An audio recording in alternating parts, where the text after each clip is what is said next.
I personally love heated brushes and use one every single day.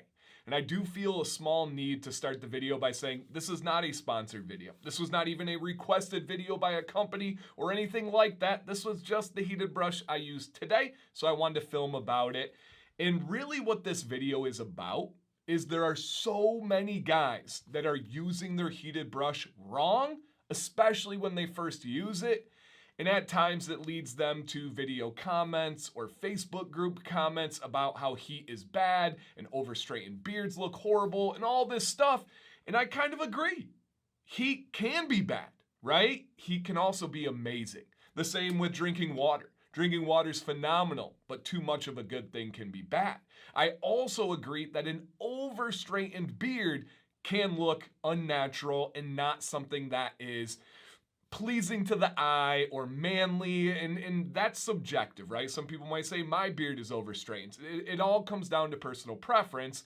But from my experience of going through the heat routine myself for years and years now, but more importantly, hearing from you guys on an actual daily basis with your questions, with your struggles, with your wins, I figured we could make a video that would maybe help ease the learning curve for a lot of you out there. And who knows, maybe it's something that is a game changer for your beard journey. If this sounds like information that's good for you to hear and learn for the first time, or get confirmation that you're doing it correctly, or even if you're not interested in heat but you just like learning, hit a quick thumbs up or check to see if you already hit the like button. It is appreciated. And to introduce myself, my name is Dan C. Bearded. This is my studio. I normally film on the opposite wall, but this is the way I do my live streams, and thought, why not just switch it up for a video real quick? I am live every Monday and Wednesday, 9 p.m. Eastern on the channel. Free giveaways, fun times. It's very different than the videos. I challenge you to check it out for yourself. Shout out to those returning subscribers. And if you're not subscribed already, it's free. You get all this amazing content and it supports what I do here. Shout out to you guys. So let's talk about it. When people get a heated brush, they just don't know exactly what to do. And it leads to them being very eager and excited, saying, hey, I got a little dip here, got a little wave here, a little whoop-de-whoop over here. Oh man, I can super straighten that one. That's amazing. And then it slowly becomes more and more and more heat. Now, I want to give you guys some tips, and I want to kind of point out along the way some areas where I've seen people go wrong. The first area where I've seen people go wrong is using a heated brush at too high of a temperature. I personally use 320 degrees, and I don't recommend anybody goes above 365 degrees. Now, a lot of these heated brushes have 320 and have 360, which I recommend. Now, they also go lower. Kind of rule of thumb, if you can get the results that you want with lower temperatures and lower time on the beard, definitely the better bet. Now, a blow dryer is going to be even more gentle on the beard and something to consider. But with these ones, 320 to 360, no more than that. And I do see guys going into the 400s. And there, we're getting a little bit dicey. I do know if you go above 420 on any kind of regular basis for a heat, you are going to kill the hair. That's just kind of a universal rule that we've seen through different scientific studies. 420 degrees, too hot for any hair out there. 320 should be a good starting point, and then you can go up or down. Now, I kind of alluded to this on the last part.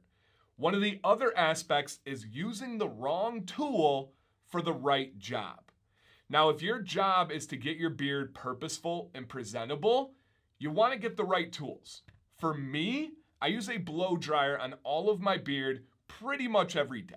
I can take a day off here or there, especially when it's humid out for the blow dryer. I never take a day off the heated brush, and I'll explain. The blow dryer for me is for all the beard. It's to get all of this, get the volume, but also leave a little bit of texture, leave a little bit of character, I like to call it. I got some things going over here. I get some stuff here. I actually want that. I don't want a stick straight head hair beard. I don't want an absolutely perfect beard. I want some character in it. I want some manliness in it. That's important to me. And so I go with the blow dryer, and then my heated brush is a spot treatment. Always the mustache. A heated brush with a comb, with a round brush, with anything does not tame this beast of a mustache. Not that it's even that big, but like many of you, my mustache hairs are thicker, they're more coarse, they just don't like to play ball. A heated brush, I start going down and then I swoop to the side for what I call the lazy walrus. Boom, exactly the way I like it. Now, there are times on the journey where I'll do the sideburns. I haven't been doing that over the last, 6 months because I've just embraced a little bit more of the wild side. I also will do the underlip every other day or so, and then sometimes I'll extend beyond. And if I do the beard, it's just the surface of the beard. One more time.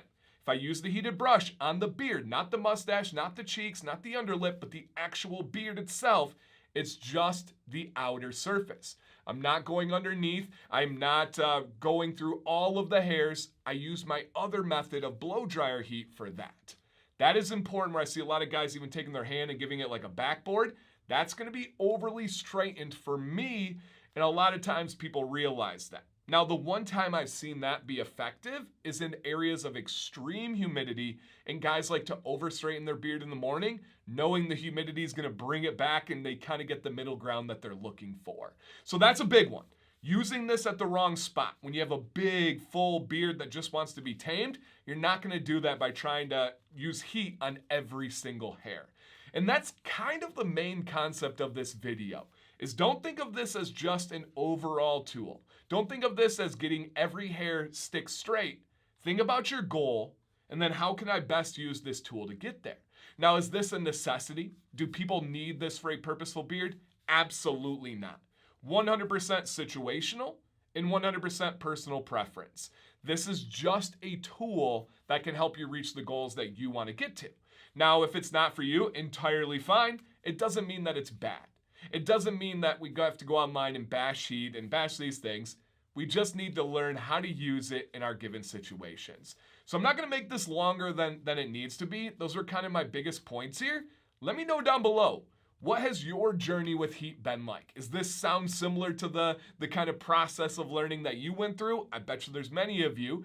Is it something that is you have to use every day, or is it situational? Or please feel free to share if heat is not for you. But I will say a lot of negative experiences with heat comes from user error rather than just the idea of heat itself. Please let me know. Questions down below. Can I help you? Dan C. Bearded. Thank you guys for watching. Please stay bearded and stay positive.